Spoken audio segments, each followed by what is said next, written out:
Welcome to Show Studio's Reese series. I'm Georgina Evans, fashion editor of Show Studio. I'm thrilled to be joined by Pedro Lourenço today, of ZILVER fame. Thank you so much for coming into the studio to chat to us. Thank you so much for having me. You're so welcome. It feels a bit odd to be rewinding all the way back to autumn winter 19 because it feels like absolutely yonks ago, but it's kind of serendipitous that we're talking about your collection today because we're in the midst of Taurus season and your collection was called Taurus. I'm also a Taurus, so I'm incredibly excited by this. But before we go into autumn winter 19, I know you've been in the industry for absolute yonks for years and years, but ZILVER is still very much kind of a young brand, and I want to talk a little bit about ZILVER and where it started and what kind of pushed you to start the brand in the first place, because I feel like it's nice to have that narrative before we kind of start diving into the collection first. So tell me a little bit about how ZILVER started. This is the second season we're going to talk about, but rewind to the beginnings. So ZILVER started with me trying to find a name for a brand that was not about a designer, but that was about a mindset. And ZILVER means silver in Dutch. So it's part of this mindset that it's all about self-reflection and reflection. And so then, I started a big research in many areas that I was interested about. I had the break, I was the creative director of La Perla, and I had a break of 1 year or 2 years after I left La Perla to really work in this project. So it was a really exciting moment because I started working very early and it was the first time I had a little break. Yeah. So I started this whole research about subjects and areas that I was interested about. So a research in technology, another research in sustainability, and also a kind of like a sketching and a reference researching of how making an aesthetic that's more equal between everyone, like in terms of look, there is no discrepancy, that big discrepancy between men's and women's and all the genders.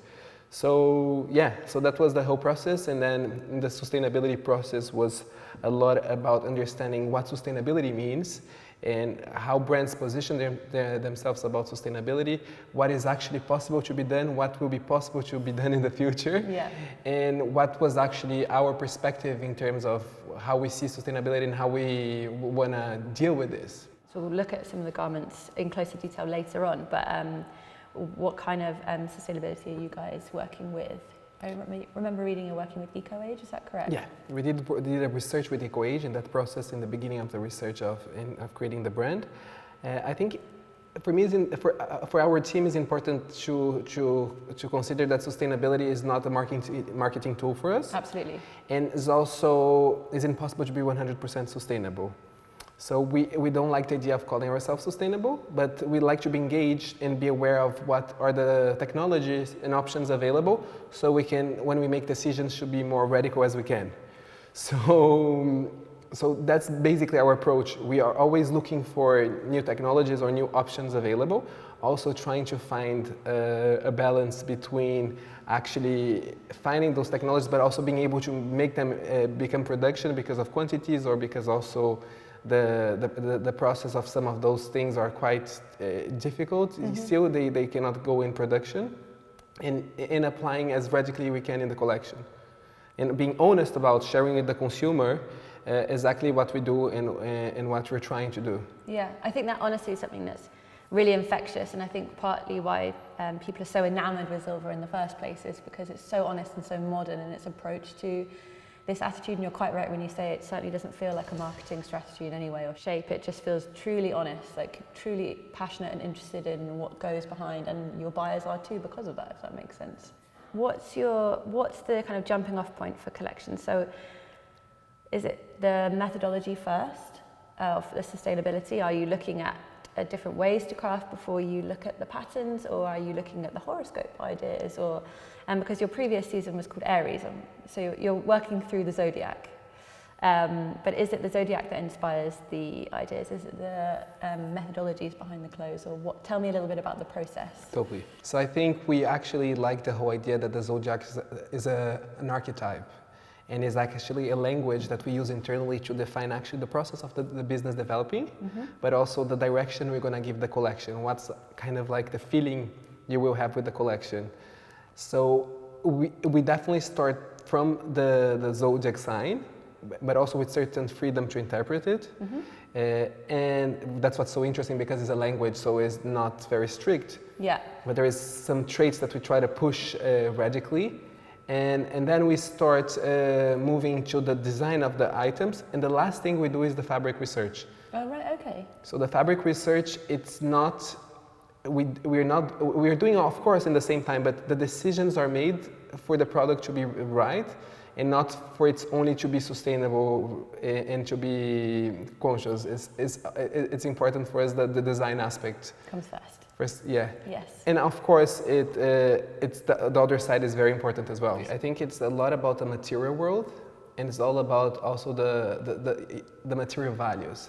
So first collection was Aries. We were like establishing the attitude and kind of like the youth energy of the brand.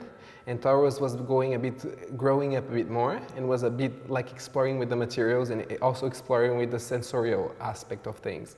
So there is the first looks, there is those duvet coats, yes, and those pillows shirts. And also the nylon is recycled plastic bottles. Oh my gosh. So it's really kind of like... To have that sensual touch with that material is really impressive. It's impressive what technology is able to deliver today. Like the mills, they are really good on... There is this yarn that comes from plastic recycled bottles called New Life. And you can achieve a very great result, and you can have exactly the feeling of a nylon with it. That's incredible. There's also, to me, so many other different kind of tropes and reference points as well. I'm kind of getting a little bit of space, a little bit of kind of flight. Actually like doing this kind of like collage of like different references, and to mix them in a very kind of dynamic way, and put things together that you haven't seen together before. So there is a lot of references of the rockers, and that's kind of like late 50s kind of vibe with like the zipper on the pants, kind of like all of those metal details and the denim. And also those leather jackets with kind of like a bit more kind of like a rounded silhouette. Yes. There is also a lot of like shirting references, and that's kind of like merged with the pillow covers. You get that individuality when you add that, you have that customizable element, is that everyone can wear it differently. So not only do you have all these reference points that someone can tap into. This is coming in Gemini, the whole idea that you can really use clothes in different ways. Yeah. And you can show different sides of your personality with the clothes. The two-faced Gemini for next season. I'm so excited. So tell me a little bit more about the making of the garments, because I'm really fascinated by the stories, this denims as well. There is not the perfect solution, and also because some of the best solutions, their quantities minimum. So we work with organic cotton denim, which is my favorite option, or recycled cotton. They don't throw the chemicals in the environment, and they try to use less chemicals as they can. So that's very conscious in that aspect. And then in terms of like the manufacturer in Italy who does the production is a factory that's got certified, and they're really radical in the way they work. So it's quite like, it's the two aspects of production is really conscious on the denim. But there is still a lot we can do, and I think with time, once we grow more, we're going to have the quantities, and we're going to be even more radical in the denim direction. That's hugely impressive though, because this is your second season and already such amazing radical steps. There is beautiful projects and little brands that are doing just t-shirt or just denim, or even like Stella in Patagonia, they were so radical already for such a long time. So I had this chance to kind of like research a lot of what people were been doing before me. I started being interested about this, and I think that helped a lot. But my idea was likely to kind of like not use that as the main point, but to kind of like define a design language that had this as the background. But also there's this genderlessness to the brand that I think is really important and really interesting as well. It does show during women's wear, but I'm interested to hear a little bit more about kind of that angle and what the process is with ZILVER in terms of genderless fashion. It's not only about feminine and masculine. I think there is a huge spectrum of interesting ways to relating to clothes. And actually, to be really honest, it's a challenge to kind of like create this consistency on this direction. But it's something that we're trying always to do, is to kind of be aware how to mix things, so it's not about one gender or a type of look, but there is a bit like kind of like a balance in the energy of it. And I think that also works with the way the clothes are presented. You always have these lovely little silver fastenings throughout the collection as like a little nod to the name. Am I right in saying so? Yeah, I think we always bring a little touch of silver. A little touch of silver. Yeah. Yes. And we were lucky enough to find a silver material that's recycled. So. Oh my God, very impressive. We have this material, and also we have for spring summer. We're working with pineapple leather. Oh my gosh. Yeah, and they are silver as well. Pineapple leather. How on earth? Which is? It's the biker leather jacket. You're working with pineapple leather now on the Gemini collection. Yes. Which is coming out in spring summer. Exactly. Very exciting. Any hints you can give us? I think I already Just shared the whole idea of too much already. No, I think it's also a lot about identity. The Gemini. It's about the different kind of like looks.